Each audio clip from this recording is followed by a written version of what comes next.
Welcome back, everyone, to The Deep Dive.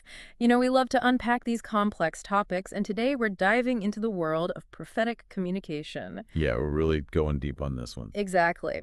And we're focusing on a YouTube video from Fountain of Grace PTA North called Unlocking Prophetic Codes, Practical Steps to Hearing God's Voice, Part 4. This is a fascinating one, I gotta say. It really is. Yeah. So let's just jump right in. The speaker kicks things off by emphasizing that the same prophetic spirit, active in biblical times, is still very much present today. Right, and he's clear that it's not just about those dramatic, Huh? pronouncements or anything. Yeah, like you're not going to see a burning bush every day. Exactly. But he's saying that even everyday events can have a much deeper spiritual meaning than we realize. Oh, I like that. Yeah, me too. He uses a really cool analogy about the weather mirroring our spiritual temperature. I never thought of it that way. Yeah, it's kind of mind-blowing, right? Like, Yeah. have you ever noticed how a sudden cold snap might make you think about your connection with God?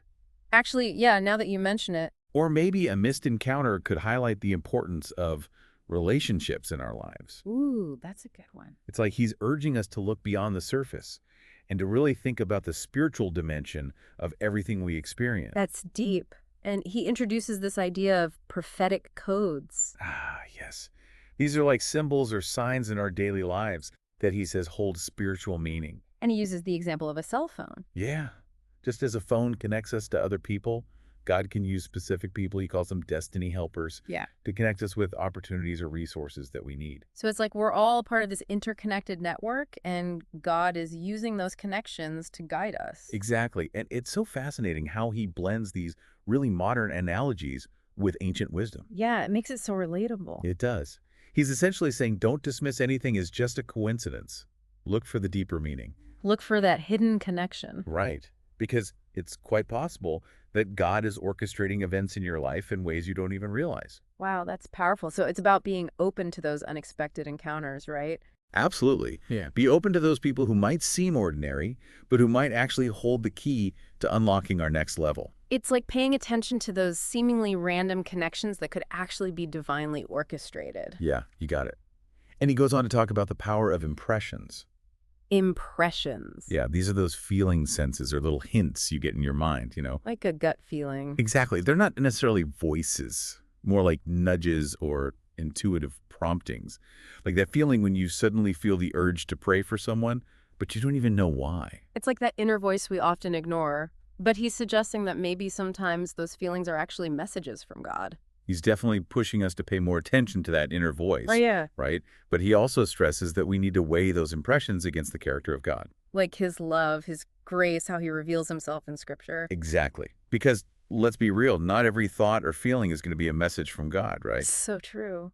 Which brings up a Right. really important point, discernment. You got it. How do we know if we're tapping into true prophecy or if it's just our own imagination running wild? That's the million-dollar question. And he actually tells a personal story about a time when he felt prompted to deliver a message, but he hesitated because it just felt off. Yeah, he felt uneasy about it and emphasizes that prophecy cannot function without love. Love has to be at the center of it. Absolutely. So if a message evokes fear, negativity, or just doesn't sit right with your heart, it's crucial to question it. You might not be from God. Exactly. So we shouldn't just blindly follow every thought that pops into our heads. Right. We need to check those impressions against the ultimate source of truth. And that's where he says the power of knowledge comes in. He quotes that verse. My people are perishing because of a lack of knowledge. Wow, powerful stuff. It is. He's highlighting that the more we learn and understand, the more easily we can interpret these messages accurately. So it's like equipping ourselves with the right tools to decode the language of the Spirit. Like learning a new language. He uses this really clever analogy about a child being asked to bring a brush for a car alternator. I'm intrigued. Without the proper knowledge, that child would probably bring a hairbrush, right? Yeah, most likely. It highlights how misinterpretations can happen without context and understanding. Makes sense. So he's encouraging us not only to ask God for understanding, but also to seek out reliable sources of knowledge. Both biblical and secular. Exactly. Don't limit yourself. And here's another interesting point. He emphasizes the importance of our individual experiences and expertise. So our unique backgrounds and knowledge can actually help us understand these messages. That's exactly what he's saying. He says, just as a mechanic can easily use car-related parables to speak to other mechanics, we can tap into our own expertise and experiences to understand prophetic messages. So our own personal journeys become a part of this. Absolutely. And he even encourages us to start asking questions, both of God and of knowledgeable people. Don't just passively wait for a lightning bolt of revelation. Be proactive. Seek clarification. I like that. He also shares some pretty intense personal experiences to illustrate how even challenging or painful situations can hold spiritual meaning. Oh yeah, like when he links a child's premature death to the need for spiritual warfare. That's a heavy topic. It is. Now, the idea of spiritual warfare might be unfamiliar to some people. Yeah, I was going to say. It essentially refers to a battle against negative spiritual forces that can try to influence us. So it's not about fighting people, but about overcoming negative thoughts and influences that can hinder our spiritual growth. You got it. It's about taking authority over those negative forces. And the speaker seems to be suggesting that sometimes difficult situations can be a call to actively resist those forces and to really stand firm in our faith. Yeah, it's like those tough times can actually strengthen our resolve. That's a powerful way to reframe those challenges and look for that deeper spiritual meaning beneath the surface. He's really pushing us to think critically and question our assumptions, you know. Like to think outside the box. Exactly. Hmm. For example, he challenges the idea that everything that happens is purely natural.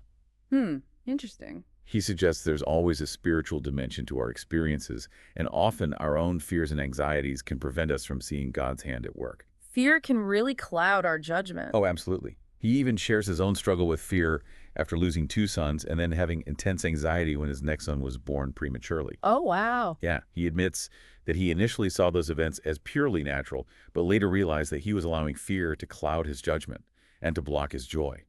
So he's urging us to engage in spiritual warfare, not against flesh and blood, but against those forces that try to keep us in bondage to fear and negativity. Right, and it's not about denying the reality of those difficult situations, Yeah. but about choosing to see them through a spiritual lens. Choosing faith over fear. You got it. He even goes so far as to say that if a doctor advised him to sacrifice one child for the other to live, he would rather see both die than take a life. Wow, that's a powerful statement about faith and surrender, even in the face of unimaginable circumstances. It really is. Yeah. But it also raises an important question. How do we balance trusting in God's power with taking practical action in those difficult situations? That's a great question and something to really ponder as we unpack the rest of his message. I think it all comes down to aligning ourselves with God's heart and purposes. Seeking his will above our own. Exactly. And recognizing that alignment might require us to challenge our assumptions and step outside our comfort zones. Embrace the unknown. Right.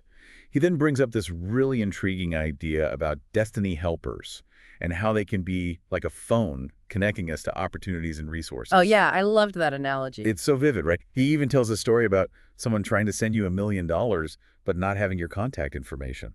That really drives home the point. It highlights how crucial those connections are in our lives and how sometimes we might miss those divine appointments if we're not paying attention. We got to be alert. He's encouraging us to be open to those unexpected encounters. To the people who might seem ordinary, but who might actually be the answer to our prayers. Absolutely. And it's not just about being aware of those connections, but also about recognizing that sometimes distance and longing can actually help us to appreciate them more deeply. Absence makes the heart grow fonder. Exactly.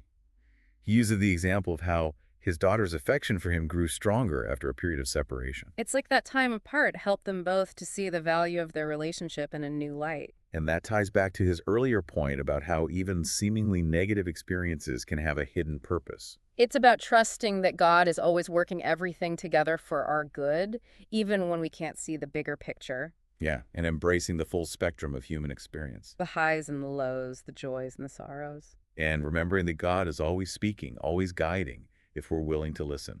So how do we tune into that guidance? That's the question, isn't it? He suggests that our understanding of prophetic language can actually evolve with our knowledge and experience. So it's not a one-size-fits-all kind of thing. Not at all.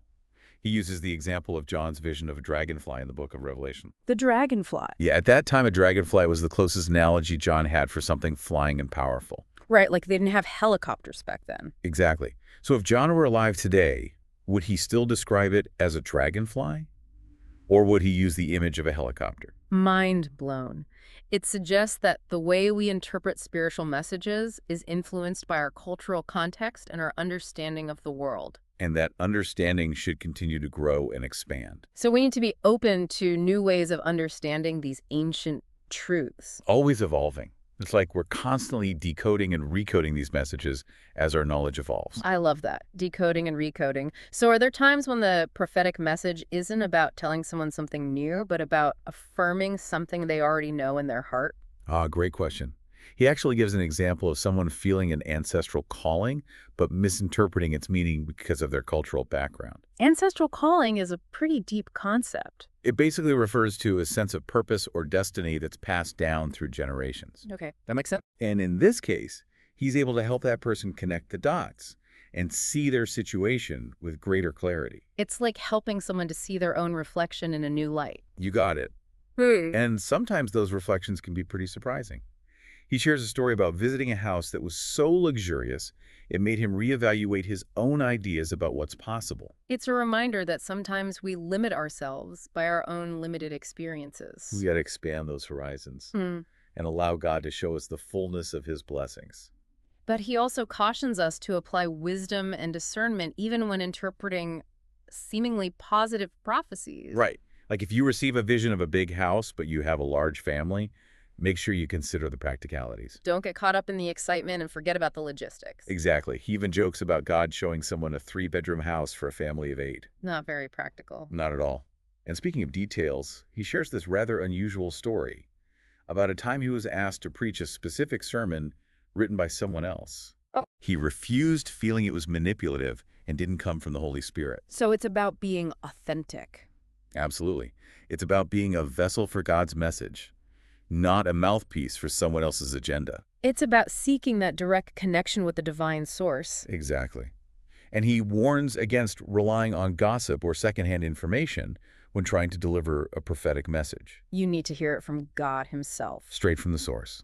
He emphasizes that while external cues like music can help create an atmosphere conducive to prophetic ministry, true prophecy always comes from the Holy Spirit. It's not about the external, but the internal. Right. He even admits that he previously taught that certain songs can trigger prophecy, but later realized that wasn't entirely accurate. We're all learning and growing. Exactly. So it's not about the song itself, but about creating space for the Holy Spirit to move. It's about being receptive to that divine flow. You got it. And remember those prophetic codes we talked about? He encourages us to look for them in everyday life. Like the cell phone analogy representing connection. Exactly. He's suggesting that seemingly random encounters or connections could actually be divinely orchestrated. So how do we learn to recognize those codes? What are some examples of how they might show up in our lives? Great question. And that's what we'll explore further as we continue this deep dive into prophetic communication. I'm excited to keep going. This is getting good. So he actually gives a really interesting example of how even a simple question like, where are you from, Yeah. can trigger a prophetic flow. Wait a minute. How can asking someone where they're from be prophetic? Yeah, it's not like the question itself is prophetic or anything, Mhm. but more that it can spark a connection that opens up a deeper conversation. Okay. Think of it like this. You ask someone where they're from and you discover you both have a shared experience or connection. Yeah. That common ground can lead to a more meaningful exchange and maybe even reveal something insightful or unexpected. Oh, I see what you mean. It's like those word association games where one word leads to another and suddenly you're uncovering these hidden connections. Exactly. It's all connected. And building on that idea, he also talks about how our own thoughts and intentions can be prophetic. Our thoughts. Yeah. He even references a verse from the Bible, Matthew 5:28, which says that anyone who looks at a woman lustfully has already committed adultery in their heart. That's a powerful verse for sure. It's a reminder that our thoughts have power and can really influence our actions. But is he suggesting that simply thinking about something is the same as doing it? Well, he seems to be emphasizing the importance of our thought life and how it can shape our reality. He actually says, whosoever thought of stealing an apple and has not yet done it has already did it. That's interesting. So it's like planting a seed in our minds. Right. If we nurture that seed with our thoughts and intentions, it will eventually bear fruit in our actions. That's a really thought-provoking concept. It makes you think about the intentions you're putting out into the world and the thoughts you're choosing to dwell on. But what about those times when we have intrusive thoughts or feelings that we don't want to entertain? That's a good point. He doesn't specifically address that in this excerpt, but I think he's focusing on the thoughts and desires we consciously cultivate rather than those that might arise involuntarily. Okay, that makes sense. It's Ah. about being mindful of the direction of our thoughts and choosing to focus on those that are life-giving and aligned with God's will. Exactly. Choose those positive thoughts. And he even suggests that sometimes we can experience something in our mind so vividly that it feels like it's already happened. Like a premonition. Yes, sort of. He shares a story about a woman who had this disturbing thought about someone being mugged, and then later found out it actually happened. Wow, that's kind of creepy. But it sounds like he's emphasizing that we shouldn't allow fear to paralyze us. Instead, we should use those insights to pray for protection and guidance. You got it. He actually says, prophetical, that thing, when something like that happened, you don't need to say a prayer and say, God, protect me. You need to know that something is happening around me, and I need to give God the glory that is revealing it to me. So it's about recognizing that God is always at work, even when we're not aware of it, and that he often uses these unconventional methods to communicate with us. Yeah, it's about being tuned in. He then shifts gears and shares a series of incredibly detailed prophetic visions he's received. Like he describes this three-story house with a pool on the top floor, complete with white robes and slippers for guests. Okay, that sounds pretty luxurious. What's the significance of those details? Well, while the specific details might vary for each person, I think the underlying message is about the abundance and inclusivity of God's kingdom. Abundance and inclusivity. He then goes on to describe this church building with lifts leading into the auditorium, a stage designed for wheelchair access, and microphones that pick up every word spoken, no matter where you are in the room. It sounds like he's painting a picture of a community where everyone is welcome and where needs are met. Exactly. And it's not just about physical accessibility. He talks about how in this vision, everyone is eager to serve rather than be served. He sees people offering each other rides home, even though they know the other person came in their own car. That's so cool. It's a beautiful picture of unity and selflessness, a community where people genuinely care for one another. And he emphasizes the importance of thanking God for his blessings even before they fully manifest. He sees people in this vision expressing gratitude for what God has already done, knowing that he will continue to bless them in the future. It's like that attitude of gratitude, being thankful for what we have and for what's to come. Exactly. Gratitude changes everything. He then shares a rather contrasting image of a baby crying while people around are laughing with joy. That's an interesting juxtaposition. What do you make of it? Well, it could be a reminder that even in the midst of challenges or those seemingly negative circumstances, there's always a reason to rejoice. Find the joy in the midst of the storm. Yeah. It's about choosing to see the good even when things are tough, and trusting that God is working everything together for our good even when we can't see the bigger picture. Trust the process. So what else does he see in these visions? Well, he goes on to describe a series of shorter visions, like he sees someone receiving a certificate with a black rope and yellow lining. Okay. He doesn't specify what the certificate is for, but he senses a strong feeling of congratulations. So it's like he's tapping into the energy of accomplishment and celebration without needing to know the specifics. Right. It's the feeling that matters. And then he sees someone writing an exam so quickly and confidently that they're allowed to leave early. That's the dream. It's a picture of someone who's fully prepared and equipped for the task at hand. It's a reminder that when we seek God's guidance and prepare diligently, we can face challenges with confidence. Prepared and confident. He also sees a vision of red cotton wool surrounding someone's arms like a protective barrier. Interesting. He associates this with the blood of Christ, offering protection and shielding from harm. That's a powerful image of God's love and care surrounding and guarding us. Yeah, really powerful. And then he sees someone writing a check with a gold pen representing a financial blessing. Okay, I like where this is going. And it's given freely, not as payment for services, but as an act of generosity. It's a reminder that God's blessings are not always earned, but are often given out of his abundant grace and love. It's all about grace. Oh. And he wraps up this segment with a beautiful image of rain. Rain. Yeah, but not a destructive flood. A gentle drizzling that nourishes the land and helps the crops to grow. It's such a perfect metaphor for God's grace. It's not overwhelming or forceful, but it's steady and life-giving, penetrating deep into the soil of our hearts. Love that. And he also makes a really interesting comparison. I'm listening. He says that everything we've gone through has been like manure fertilizing the ground for future growth. Okay, well, that's not the most glamorous analogy, but I get the point. It's a reminder that even our difficult experiences can serve a purpose in God's plan. It's about seeing those challenges as opportunities for growth and transformation, rather than setbacks or defeats. Yeah, it's all about perspective, reframing those challenges and seeing the potential for growth. Exactly. He doesn't shy away from acknowledging the struggles, but also highlights how those very struggles can become the foundation for something beautiful and new to emerge. It's like that saying, from the mud grows the lotus. Love it. He ends this part by praying for all those listening, asking God to seal the prophetic words that have been spoken and to bring peace and clarity to their lives. It's a beautiful reminder that we're not alone on this journey. God is with us, guiding us and working all things together for our good, even when we can't see the full picture. Trust in his plan. And ultimately, it's not about our ability to perfectly decipher every code or interpret every vision. It's about surrendering to God's guidance, Hmm. trusting his plan, and allowing his spirit to work in and through us. He's really encouraging us to be curious, to explore, to engage with the spiritual realm in a way that feels personal and relevant to our lives. Yeah, I love that. It's like he's giving us permission to ask questions and to not be afraid to dig deeper. Exactly. And he's also very real about the fact that interpreting these prophetic messages can be challenging. Yeah, it's not always going to be clear cut. Not at all. He acknowledges that our understanding might evolve over time, Yeah. as we gain more knowledge and experience. It's a process. It is. It's not about having all the answers right away, but more about being open to that journey of discovery. I like that. It takes the pressure off. Right. And he's even humble enough to admit that he's had to revise his own teachings as he's grown in his understanding. Like when he talked about how he used to believe certain songs could trigger prophecy. Yeah. He later realized that it wasn't the song itself, but the atmosphere it created that made the difference. It's a good reminder that we're all constantly learning and growing. Always evolving. What we understand today might look different tomorrow. And that's okay. Exactly. It's all part of the process.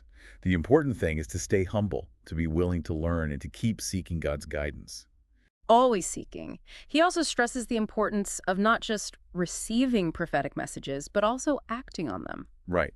It's not enough to just have the knowledge. We need to be willing to put it into practice. He uses that great analogy of someone trying to send you $1 million, but not having your contact information. Yeah. It's like God's trying to bless you, but you need to make yourself available to receive those blessings. Be open to those opportunities. Exactly. And sometimes making ourselves available means stepping outside our comfort zones, taking risks. Trusting that God will guide our steps. And he encourages us to ask ourselves, what is God saying to me through this situation? What action is he calling me to take? Move from observation to action. Yeah, get involved.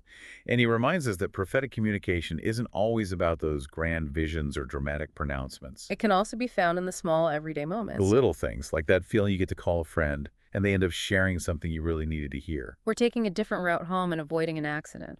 It's about paying attention to those subtle nudges and promptings. Those seemingly insignificant events that might actually be God's way of guiding and protecting us. He's watching over us. So it's about cultivating a heightened awareness of God's presence in all areas of our lives. Big and small.